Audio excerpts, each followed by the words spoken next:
കുട്ടീസ് നമുക്ക് ഒരു തരി പോലും പശയൊന്നും വേണ്ട. നമുക്കിന്നൊരു നോട്ട്ബുക്ക് ഉണ്ടാക്കിയാലോ? അതും ഒരു നോട്ട്ബുക്ക് ഈ പിന്നൊന്നും വേണ്ടാതെ മിനി നോട്ട്ബുക്ക് എന്നൊക്കെ വേണമെങ്കിൽ പറയാം.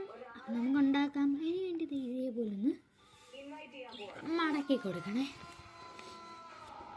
നിങ്ങൾക്ക് എത്രയാണ് അളവ് വേണ്ടിയെന്ന് നിങ്ങളാണ് നോക്കണം. നിങ്ങൾക്കിപ്പോൾ എന്തെങ്കിലും എഴുതാനുണ്ടെങ്കിൽ ഈ ഹോംവർക്സും ടു ഡു ലിസ്റ്റും അങ്ങനെയൊക്കെ എഴുതാനുണ്ടെങ്കിൽ നിങ്ങൾക്ക് എഴുതാനായിരിക്കുമല്ലോ. അപ്പം അതിനനുസരിച്ചുള്ളത് വേണം നിങ്ങൾ ചെയ്യാൻ.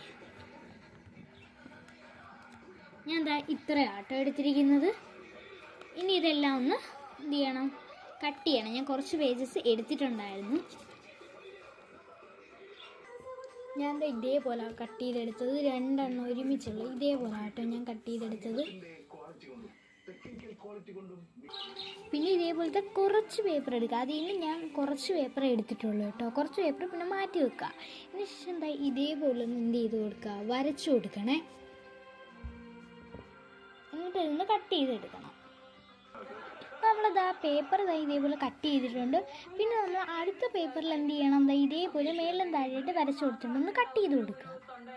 ഇപ്പം ഇങ്ങനെയുള്ള പേപ്പറാണല്ലോ, അതിപ്പോൾ നമ്മൾ ചരിച്ച് വെച്ചിട്ട് കട്ട് ചെയ്ത ശേഷമാണ് ഇതേപോലെ മടക്കി കൊടുത്തിട്ട് എന്ത് ചെയ്യണമെന്നല്ലേ, ഈ ഒരു സാധനത്തിനകത്തോട്ട് കയറ്റണം. അതിനകത്ത് ബലപ്രയോഗമൊക്കെ നടത്തിയിട്ടേ കയറ്റാൻ പറ്റുക. എൻ്റെ ഹോള് വലുതായിട്ടങ്ങ് ചെറുതായിപ്പോയില്ലേ, കണ്ടോ? വളരെയധികം ചെറുതായിപ്പോയി. അതുകൊണ്ട് ഇനി ഒന്ന് വലുതിട്ടിട്ട് ഞാൻ കയറ്റിയിട്ട് കാണിച്ചു തരാം. അപ്പോൾ അതാണ് നമ്മൾ ബുക്ക് സെറ്റായി. നിങ്ങൾക്ക് വേണമെങ്കിൽ ഇങ്ങനെ നമ്മൾ എടുക്കുക. ഇവിടെ സ്റ്റിക്കറൊക്കെ ഒടിച്ചിട്ട് എനിക്ക് ഇങ്ങനെ എടുക്കാക്കത്തില്ല. ഞാൻ അതുകൊണ്ട് ബൈൻഡൊക്കെ കട്ട് ചെയ്ത് നമുക്ക് ബുക്ക് പോലെ ആക്കാമെന്ന് വെച്ചാൽ അത്രയ്ക്ക് അങ്ങോട്ട് ശരിയൊന്നും ആയില്ല. എന്താണെന്ന് വെച്ചാൽ ആദ്യമായിട്ട് ചെയ്യുന്നില്ല, അതുകൊണ്ടായിരിക്കും. ഞാൻ ഇതുവരെ ബുക്കൊക്കെ ചെയ്യുന്നതിനകത്ത് ഫുള്ള് ഗമ്മും പിന്നൊക്കെ കാണുമല്ലോ, അതൊക്കെ വെച്ചായിരുന്നു ചെയ്യുന്നത്. ഇതിപ്പോൾ എന്തുവാണെന്ന് എനിക്കറിഞ്ഞുകൂടാ. നമുക്ക് എന്തായാലും അതിന് ബൈൻഡ് ഉണ്ടാക്കാം. പിന്നെ കണ്ടോ, ഇതേപോലത്തെ ഒരു കുഞ്ഞ് കാർഡ്ബോർഡ് ആട്ടോ ഞാൻ കട്ട് ചെയ്തെടുത്തത്.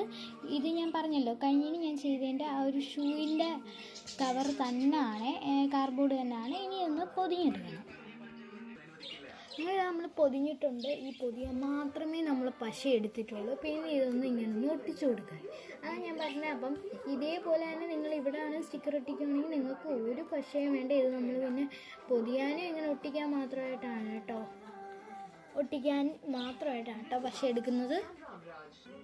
അങ്ങനെ ഇതാ നമ്മുടെ ബുക്ക് സെറ്റായി. പക്ഷേ ഇങ്ങനെ കാണുമ്പോൾ ഒരു ക്യൂട്ട്നെസ് ഇല്ലല്ലോ, അതിന് ഞാൻ കുറച്ച് ക്യൂട്ട്നെസ് വെക്കാമെന്ന് വെച്ചു.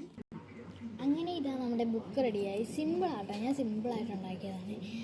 അത്രയ്ക്ക് അങ്ങോട്ട് ഹാർഡൊന്നും നോക്കിയില്ല. അപ്പോൾ എല്ലാവർക്കും ടാറ്റ. പിന്നെ ഇതിൽ 10ൽ എത്ര റേറ്റ് കൊടുത്തേക്കുന്നതെന്നും കൂടെ പറയണേ. പിന്നെ ലൈക്ക്, ഷെയർ ആൻഡ് സബ്സ്ക്രൈബ്. എല്ലാവർക്കും ടാറ്റ.